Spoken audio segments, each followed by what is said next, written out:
We have to invest in future. உரிமைகளை ஒன்றிய அரசு நசுக்க பார்க்குறாங்க. The whole cadre feels that ஒவ்வொரு தனிநபர் நலன்களிலும் அக்கறை செலுத்தக்கூடிய என்ன கேட்குறாங்க, நீங்க அவங்கள விமர்சிச்சீங்க, இப்ப அவங்க கூட இருக்கீங்க. சித்தாந்தத்துக்கு எதிராக இருக்கிறவங்க எச் ராஜா பிஜேபி ஏதோ அள்ளி கொடுத்துருந்தாங்கப்பா, இலவசமாக மாதம் 1000 ரூபா கொடுத்தோம் கிடையாது. ஒரு முறை முன்னேறிய பாதை பின்னால் திரும்பி தெரியாது. பல லட்சங்கள் செலவழித்து செய்கிற மருத்துவங்கள் வந்து நீங்கள் இலவசம்னு ஏளனமாக பேசுறது பெனிஃபிட்டான ஒரு டேர்மாக மட்டும் இல்லாமல் ஃபினான்சியலி பொறுப்பற்றதல்ல. ரொம்ப கஷ்டம் இதை அழிக்கிறது. இந்திய ஜனநாயகத்தை இன்னும் யாரா பாதுகாக்க முடியும்?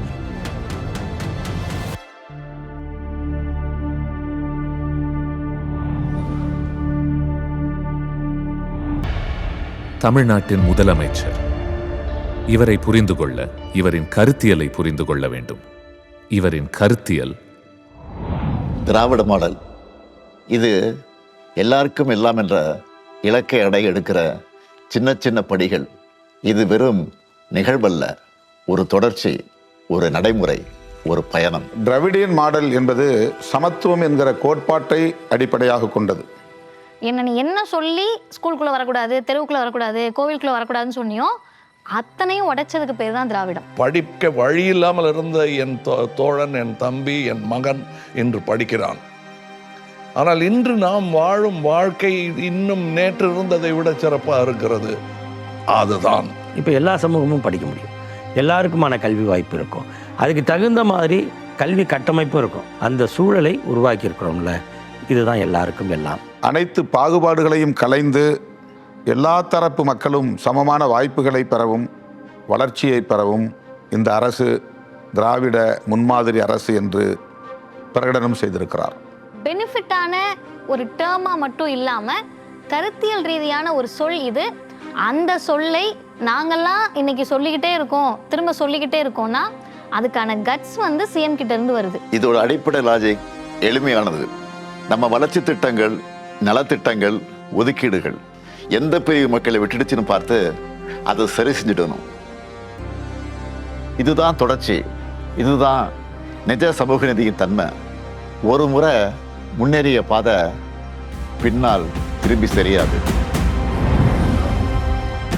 ஆட்சி காலத்தில் அவர் வந்து பல திட்டங்கள் தீட்டியிருக்கிறாரு. ஆனால் அதனுடைய அடிப்படை தீம் ஒரே வார்த்தையில் சொல்லிடலாம், மனித நேயம்.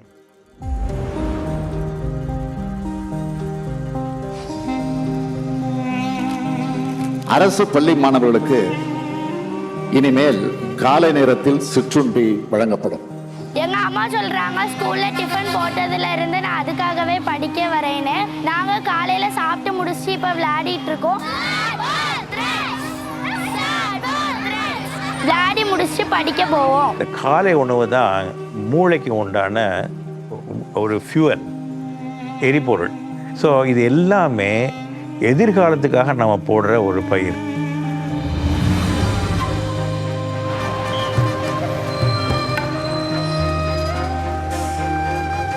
முன்னெல்லாம் நடந்தே போகணும், இல்லைன்னா விட்டுடணும், இல்லைன்னா வண்டியில் போகணும். வண்டியில் போனால் செலவு தானேங்க.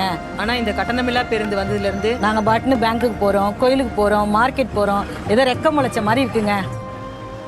நாங்கள் வந்து மாலை கடை வச்சுருக்கோம், அதுக்கு பூ வாங்கிறதுக்கு டெய்லி மார்க்கெட்டுக்கு போகிறோம் நாங்கள். இப்போ இந்த விடியல் பயணம் மூலம் அந்த பணம் வந்து மிச்சமாகுது.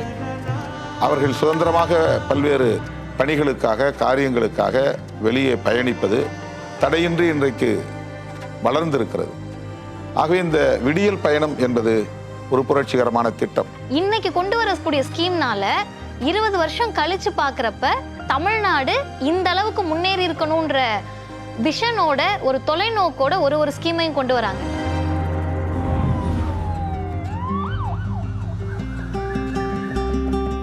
ஒவ்வொரு மாதமும் சுகாதார மையத்திலேருந்து வந்து எங்களை நல்ல முறையாக கவனிச்சுக்கிறாங்க. எங்களுக்கு மருந்து மாத்திரையெல்லாம் கொடுக்குறாங்க. இப்போ எனக்கு மூட்டு வலி, கை வலி எல்லாம் பரவாயில்ல. நாங்கள் பிள்ளைகளை எதிர்பார்க்கறது இல்லை, அவங்களே கவனிச்சுக்கிறாங்க. அது எங்களுக்கு ரொம்ப பெருமையாக இருக்குது.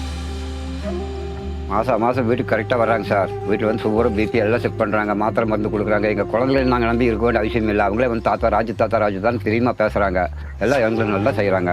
நல்லா இருக்கிறோம் நாங்கள் இப்போ. பல லட்சங்கள் செலவழித்து செய்கிற மருத்துவங்கள் வந்து இன்றைக்கி இலவசமாக சமுதாயத்தின் அடியில் இருக்கிற ஒருத்தனுக்கு போய் சேரக்கூடிய ஸ்கீம். படிப்பும் வேலை வாய்ப்பு நம்மோட உரிமையை கிடந்து எழுந்த இனம் தான் நம்முடைய திராவிட இனம். எத்தனை தடைகள் வந்தாலும் படிப்பை மட்டும் நீங்க யாரும் கைவிடக்கூடாது. நான் இங்கே டிப்ளமோ இன் மெக்கானிக்கல் இன்ஜினியரிங் படிச்சுட்டு இருக்கேன். எனக்கு இது வெறும் ஒரு சிஎன்சி ஆப்ரேட்டர் சர்டிஃபிகேட் மட்டும் இல்லை, எனக்கு இது ஒரு ஜாப் ஆஃபர் லெட்டருக்கு சமம். நார்மல் ஸ்கீம்ஸ் வரதுக்கு முன்னாடி எங்களால் தியரிட்டிக்கல் பேப்பர்ஸில் தான் ஃபோக்கஸ் பண்ண முடிஞ்சது. ஆனால் இந்த ஸ்கீம் வந்ததுக்கப்புறம் எங்களால் ப்ராக்டிக்கலாக நிறைய விஷயங்களை கற்றுக்க முடிஞ்சது. இந்த நான் முதல் திட்டம் மூலமாக எனக்கு வெறும் வேலை வாய்ப்பை மட்டும் வாங்கி தரல, எனக்கு இவங்க ஒரு எதிர்காலத்தை உருவாக்கி கொடுத்துருக்காங்க. You need industry, you also need social welfare. அந்த அடிப்படையில் தான் Tamil Nadu has grown so well.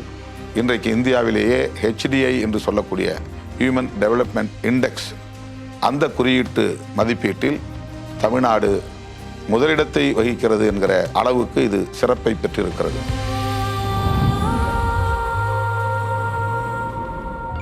உன் கனவுகளுக்காக, உன் எதிர்காலத்துக்காக நன்றாக படி.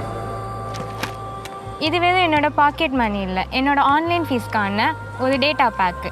இனி எங்கள் அப்பாவுக்கு ஃபீஸை பற்றின கவலை எதுவுமே இல்லை. இந்த 1000 rupees கிரெடிட் ஆகிறத பார்க்கும்போது எனக்கு என்ன தோணுதுன்னா, ஸ்டாலின் அப்பாவை வந்து நீ படிக்கணும் முத்துலட்சுமி அப்படின்னு சொல்கிற மாதிரி இருக்குது. இன்றைக்கி ஒரு புதுமை பெண் திட்டம் மூலமாக ஒரு மாணவிக்கு 1000 ரூபாய் கொடுக்குறாங்க அப்படின்னா, அது ஏதோ அள்ளி கொடுத்துருந்தாங்கப்பா இலவசமாக மாதம் 1000 ரூபா கொடுத்தோன்னு கிடையாது. அது கல்விக்கான முதலீடு, அந்த மாணவியின் மீது அரசு செய்கிற முதலீடு.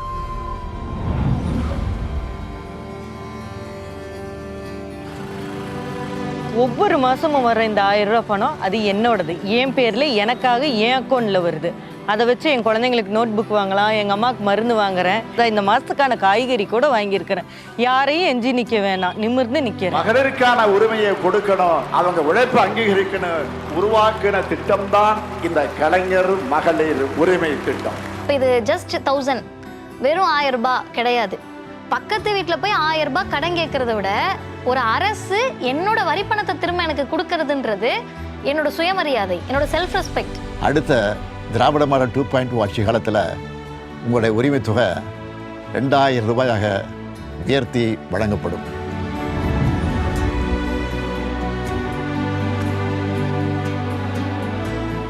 இது வெறும் கருவி இல்லை, என் டிசைன் லேப், என் கோடிங் பிளாட்ஃபார்ம், உலக ரிசர்ச் பேப்பர் படிக்கிறதுக்கான ஒரு லைப்ரரி. முதல்வர் எனக்கு ஒரு லேப்டாப் மட்டும் தரலைங்க, இந்த உலகத்தையே என் கையில் கொடுத்துருக்காரு. முதல்ல வந்து we need people with knowledge and skill. So எஜுகேஷனில் ஈக்குவல் ஆப்பர்ச்சுனிட்டி ப்ரொவைட் பண்ணி ஆன் சோஷியல் எக்விட்டி பேசிஸ் எல்லாருக்கும் வாய்ப்பு கிடைக்கிறாப்புல பின்தங்கியோர் ஒருவருமே இருக்கக்கூடாதுங்கிற அடிப்படையில் I think we have worked to make sure that everybody in Tamil Nadu has education and skill. அது பேரறிஞர் அண்ணாவா இருக்கட்டும், கலைஞராக இருக்கட்டும், இன்னைக்கு சிஎம்மா இருக்கட்டும், இவங்களுடைய திட்டங்களால் சட்டங்களால் பயன் பெறாதவர்கள் அப்படின்னு நீங்க தமிழ்நாட்டில் லிஸ்ட் எடுக்க முடியாது ஒரு குடும்பத்தை. இதை பத்தி ஒரு விமர்சனமும் இருக்கு. ஃப்ரீபி கல்ச்சர், ஃபைனான்ஷியலி irresponsible அப்படின்னு சொல்லப்படுது. நீங்க இலவசம்னு ஏளனமா பேசுறது அது நேரம், அது கண்ணியம், அது வெகுஜனங்களோட வாழ்க்கை. இந்த புரிதல் புதிதல்ல. 100 ஆண்டுக்கு மேல ஜஸ்டிஸ் கட்சி காலத்திலிருந்து தொடர்ச்சியா திராவிட அரசு ஒரு விஷயத்துல கவனம் செலுத்தி இருக்கு, ஹியூமன் கேபிட்டல். சிலர் தூரத்திலிருந்து இலவச வளங்கள் நடக்கிறத நாங்க களத்தில் நின்று மனித முதலீடு நினைக்கிறோம். ஒரு தாய்க்கு 1000 ரூபாய்ங்கிறது குடும்ப நிலைத்தன்மைக்கு முதலீடு. கட்டணமில்லா விடியல் பேருந்து பயணம் பெண்கள் பங்களிப்புக்கான முதலீடு. காலை உணவு சிறுவர் அறிவாற்றலுக்கான முதலீடு. இது ஒன்றும் ஃபினான்சியலை பொறுப்பற்றதல்ல, சமூக நிதியின் பரிமாற்றம். இவை ஏழை நடுத்தர நலன் கருதிய திராவிட மாடலின் அத்தியாவசிய பேரம் பேச முடியாத கட்டமைப்பு. We have to invest in future. அதை முதல்ல தெரிந்து கொண்டவர்கள் உயர்ந்த கட்சியாக திகழ்வார்கள். தமிழ்நாடு மட்டும்தான் க்ரோத்தையும் வெல்ஃபேரையும் 2 கண்களாக பார்க்குது. வெல்ஃபேர் இருந்தால் தான் க்ரோத் இருக்கும், க்ரோத் இருந்தால் தான் வெல்ஃபேருக்கான இன்வெஸ்ட்மெண்ட்ஸ் இங்கே வரும். இந்த திட்டங்கள் எல்லாம் அடுத்து வருகிற தேர்தலுக்கான அறிவிப்பு அல்ல, அடுத்து வருகிற தலைமுறையினரின் நலன்களுக்கான அறிவிப்பு. இந்த ஆட்சி முறை ஒரு வகையில் ஒன்றிய அரசோடு அதிகரித்து வரும் மோதல்களுக்கும் காரணமாக இருந்திருக்கிறது. நம்ம உரிமைக்காக, நம்ம நிதிக்காக, நம்ம அதிகாரத்துக்காக நாம் போராடி தான் ஆகணும். தமிழ்நாடு போராடியது, தமிழ்நாடு போராடும், தமிழ்நாடு வெல்லும். நான் கலைஞருடைய மகன். இந்த சலசலப்புக்கெல்லாம் நான் அஞ்சு ஒடுங்கிட மாட்டேன். விசாவையே பார்த்தவன், இந்த எமர்ஜென்சியை பார்த்தவன் தான் இந்த ஸ்டாலின். நீங்க எத்தனை முறை வந்தாலும், எத்தனை துரோகிகள், அடிமைகள், அரசிகள், கோமாளிகள், கொலைகள் துணைக்கு அணைச்சுக்கிட்டு வந்தாலும் உங்களால தமிழ்நாட்டை வீழ்த்த முடியாது. இந்த மாடல் ஒன்றும் ஒரு ஆய்வுக்கூடத்தில் கட்டப்படலை, அது ஒரு போர்க்களத்தில் கட்டப்பட்டது. நம்ம உரிமையை காத்துக்கொண்டே ஒவ்வொரு செங்கலா கட்டப்பட்டது.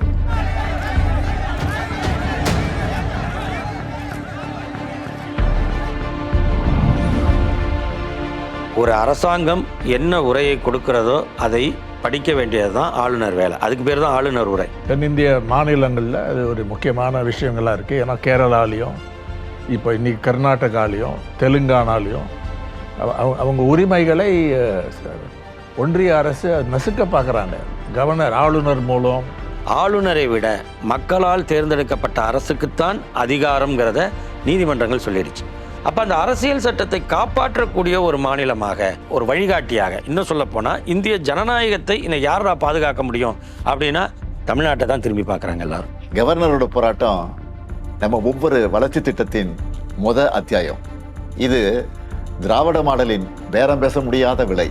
இந்தி மொழிக்கு தரப்படக்கூடிய முக்கியத்துவம் என்பது மற்ற மொழிகளை புறக்கணிப்பதாக மட்டுமல்ல, அழிப்பதாகவும் அமைந்திருக்கிறது. இந்தியை ஆட்சி மொழியாக, அலுவல் மொழியாக மட்டுமல்ல, அதிகாரம் செலுத்தும் மொழியாக பாஜக அரசு உயர்த்திக் கொண்டே இருக்கிறது. உலக நாடுகளோடு போட்டி போடுறதுக்கு என்ன தேவை? ஆகச்சிறந்த அறிவு தேவை. அந்த அறிவுக்கு எந்த மொழியை கற்றுக்கணும் அப்படின்னு கேட்கறத விட எந்த பாடத்தை கற்றுக்கணுன்றது தான் இருக்கு. மொழியா பாடமா? பாடம்ன்றது subject, science subject, maths subject, ஹிந்தின்றது மொழி. அப்போ ஒரு குழந்தைக்கு படிப்பு எதை கொடுக்கணும்னு கேட்டால் சப்ஜெக்ட் நாலேஜை கொடுக்கணும். 50 வருஷத்துக்கு முன்னாடி தமிழ்நாடு எங்களுக்கு 3 மொழி வேணாம் 2 மொழி போதும்னு சொன்னதுனால தான் பஞ்சம் பட்டினியில் முதன்மையாக இருந்த மாநிலம் இன்றைக்கு படிப்பறிவில் முதன்மையாக இருக்கிறது. நம்ம குழந்தைகளுக்கு 3 மொழி கற்றுக் கொடுக்கணும்னு சொல்கிறாங்க. முடியாது. நம்ம 2ஐ பாதுகாப்போம், தமிழ் மற்றும் ஆங்கிலம். இதில் எந்த மாற்றமும் இல்லை. நம் தாய்மொழி நம் ஆன்மா, ஆங்கிலம் உலகிற்கான நம்முடைய ஜன்னல். 2ஐயும் நாங்கள் பாதுகாப்போம்.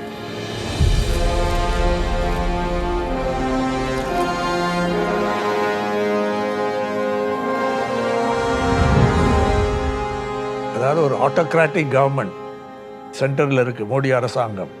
அதோட எப்படி உறவு நடத்துறது, எந்த விஷயங்களில் அவங்களோட ஒத்துழைப்பு கொடுப்பது, எதில் எதிர்க்க வேண்டும், you have to pick your battles என்று சொல்வார்கள்.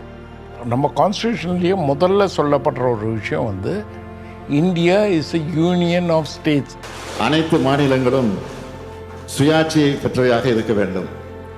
அனைத்து மாநிலங்களும் இணைந்து நடத்தும் கூட்டாட்சி அரசாக ஒன்றிய அரசு செயல்பட வேண்டும். CM Stalin and I, along with other southern leaders, are asserting that fairness is not a regional demand, but a constitutional imperative. Double engine சொல்லி வட மாநில மக்களை ஏமாற்றி அவங்க வாழ்வாதாரத்தை அழிக்கிற உங்க டப்பா இன்ஜின் தமிழ்நாட்டில் ஓடவே ஓடாது. அதாவது சென்ட்ரல்லையும் யூனியன்லேயும் வந்து பிஜேபி, ஸ்டேட்லேயும் பிஜேபி. ஆனால் நாம் போகிற ஃபாஸ்ட்டாக அவங்களால போக முடியல. நம்ம அடைஞ்சிருக்கிற வளர்ச்சியை அவங்க அடைய முடியல. ஆளுநர்கள் மூலமாக மாநில அரசுகள் செயல்படாமல் தடுக்கும் நிலையில் இந்தி திணிப்பின் மூலமாக, நிதி நெருக்கடிகளின் மூலமாக, தொகுதி மறுவரை என்ற சதியால், ஜிஎஸ்டியால் தமிழ்நாடு அனுபவித்து வரும் நெருக்கடிகளிலிருந்து மீள ஒரே மருந்து மாநில சுயாட்சி தான். நாம் தான் இதை செய்ய வேண்டும். நம்மை விட்டால் இதை செய்ய யாரும் இல்லை.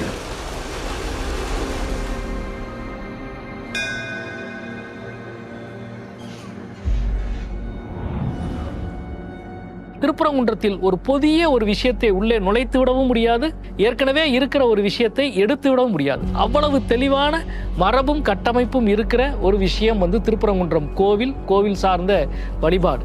காலகாலமாக அங்கே கோவில் அறநிலையத்துறையால், இந்த அறநிலையத்துறையால் தீபம் ஏற்றப்பட்டு கொண்டிருக்கிறது. மக்கள் வழிபாடு நடத்தி கொண்டிருக்கிறார்கள். இப்பொழுது புதிதாக ஒரு இடத்தில் தீபம் ஏற்ற வேண்டும் என்று ஒரு பிரச்சனையை கிளப்பி அது நீதிமன்றத்தின் வாயிலாக ஒரு தீர்ப்பாக வருகிறது. 2019ஆம் ஆண்டு பாபர் மசூதி ராமஜன்ம பூமி வழக்கில் உச்சநீதிமன்றம் தீர்ப்பு வழங்கியதுக்கு பிறகு அதே போன்ற ஒரு மாதிரியில், ஒரு பேட்டர்னில் இந்தியா முழுக்க பல வழக்குகள் தாக்கல் செய்யப்படுகிறது. இவை அனைத்தும் ஒரே மாதிரி தான். அதாவது அவர்களுக்கு ஒரு நம்பிக்கை இருக்கும், ஒரு கதை இருக்கும். அந்த கதையில் இருந்து ஒரு நீதிமன்றத்தை அணுகுவார்கள். அவர்களது நம்பிக்கை அல்லது கதைக்கு ஒரு சட்ட வடிவத்தை நீதிமன்ற தீர்ப்பின் மூலம் உருவாக்குவார்கள். அதில் இருந்து இந்துத்துவவாதிகள் தங்களது அரசியலுக்காக அதை பயன்படுத்துவார்கள். குறுகிய மதவெறி நோக்கத்திற்காக எடுக்கப்படுகிற பல அழுத்தங்கள், பல நடவடிக்கைகளுக்கு எதிராக அரசு எடுத்த மிக முக்கியமான ஒரு உறுதியான நிலைப்பாடு. இந்த உறுதியான நிலைப்பாடு தான் அவர்கள் நினைக்கிற ஒரு பதட்டத்தை, அவர்கள் நினைக்கிற ஒரு கலவரத்தை நிகழவிடாமல் தடுத்தது என்பதை நான் இங்கே சொல்ல வேண்டும் என்று நினைக்கின்றேன். திருப்பரங்குன்றத்தில் நான் கோயிலின் பாரம்பரியத்தை பாதுகாக்க முடிவு செய்தேன். ஆனால் அது ஒரு மத தலைவராக அல்ல, ஒரு முதல்வராக.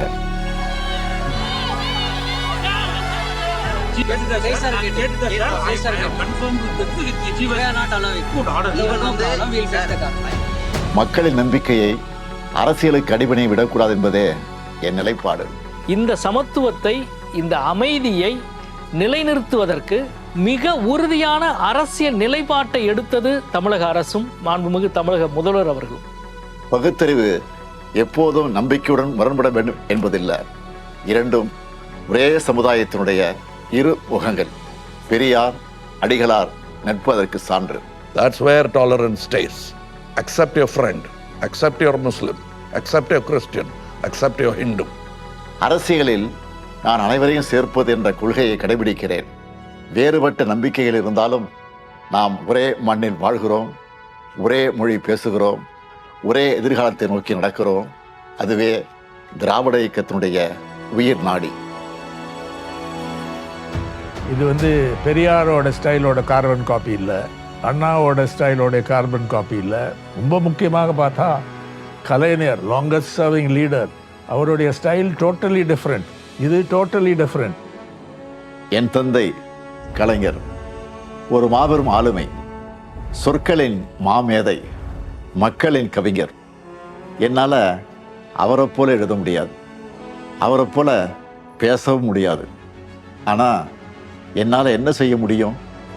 அவரை போல உழைக்க முடியும், மக்களுக்காக உழைக்க முடியும். அதுவே இப்போதைக்கு போதும். அது கஜா புயல்ல அதிகாரம் இல்லாத ஒரு காலகட்டத்தில் சேத்துல போய் நின்னதா இருக்கலாம். ஒரு துயரமான சூழல்ல நள்ளிரவுல மருத்துவமனை நோக்கி ஓடியதா இருக்கலாம். இப்படி எந்த வகையிலும் மக்களை விட்டு விலகாத ஒரு தன்மை தான் அவருடைய மிகப்பெரிய ஆளுமைக்கான அடிப்படை நினைக்கிறேன்.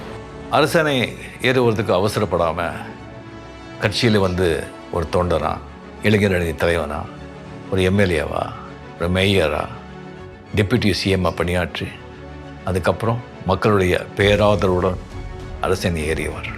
வெறும் அரசியல் நோக்கங்களுக்காக மட்டுமே உறவு என்று இல்லாமல், தேர்தலில் வெற்றி பெற வேண்டும், வாக்கு வங்கிகளை பகிர்ந்து கொள்ள வேண்டும் என்கிற அடிப்படையில் மட்டுமே இந்த உறவை பேணாமல் ஒவ்வொரு தனிநபர் நலன்களிலும் அக்கறை செலுத்தக்கூடிய பொறுப்புணர்வு கொண்ட ஒரு தலைவராக அண்ணன் தளபதி விளங்குகிறார். He has this knack of getting around him people who are good and then giving them the freedom. And that's why he is very popular with all the civil servants. எல்லாருக்கும் இவரை பிடிக்கும். பிகாஸ் இவர் total freedom கொடுப்பாரு. நிதானமாக பேசுறது, செயலில் உறுதி காட்டுவது, பலம் காட்டுவது.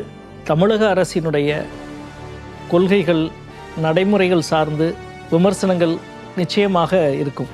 ஆனால் அந்த விமர்சனங்களை எல்லாம் கடந்து இந்த அரசின் மீதான ஒரு நல்லெண்ணத்தை இறுக பிடித்து வைத்திருப்பதில் மிக முக்கியமான பங்கு வகிப்பது முதல்வர் அவர்களுடைய பண்பும் தனித்துவமான அணுகுமுறையும் நடவடிக்கையும்.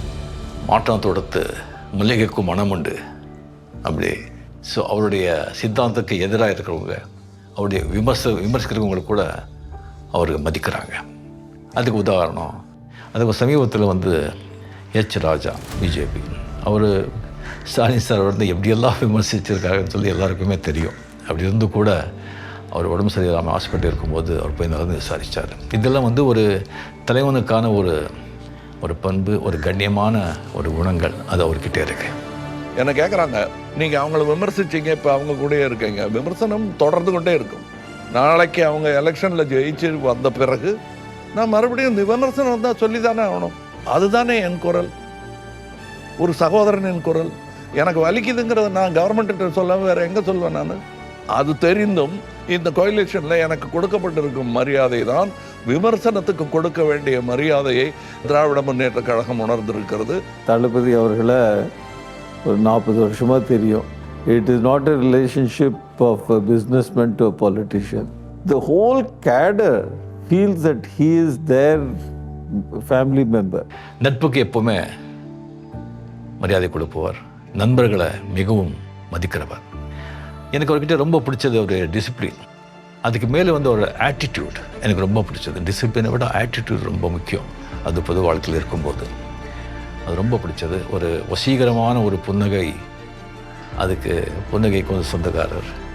சகோதரர் ஸ்டாலின்ங்கிறீங்களே, உங்களுக்கு அவருக்கு என்ன உறவு, கோத்திர பொருத்தம் என்னன்னு கேட்டிங்கன்னா நான் சொல்கிறேன். நாங்கள் 2 பேரும் டார்வின் கோத்திரஸ்ய, the survival of the fittest. அது எலெக்ஷன் பார்க்குறதில்ல, வருஷங்களை எண்ணி பாருங்கள். எங்கள் கோத்திரம் அதுதான், டார்வின் கோத்திரம். ரொம்ப கஷ்டம் இதை அழிக்கிறது. வெவ்வேறு கட்சிகளில் இருந்தாலும் நாங்கள் அந்த கோத்திரம் தான். We will survive and we will continue. அவர்கள் நம்மை சோதிக்கிறார்கள், நாம் வளர்ந்து விடுவோம் என்று. அவர்கள் நம்மை அழுத்துகிறார்கள், நாம் உடைந்து விடுவோம் என்று. கன்னியாகுமரி மண்ணிலிருந்து டெல்லியின் மாளிகை வரை இந்த செய்தி எதிரொலிக்கட்டும். நம் வேர்வையும் கண்ணீரையும் சிந்தி கட்டியிருக்கக்கூடிய இந்த திராவிட மாடல், நாம் அதை பாதுகாப்போம். நம்ம திட்டங்களால் மாற்றிய இந்த தமிழ் உயிர்கள், நாம் அவர்களை காப்போம். நம் இதயங்களை வைத்திருக்கக்கூடிய இந்த தமிழ் உணர்வு, நாம் அதை பாதுகாப்போம். இன்று மட்டுமல்ல, என்றென்றும் பாதுகாப்போம்.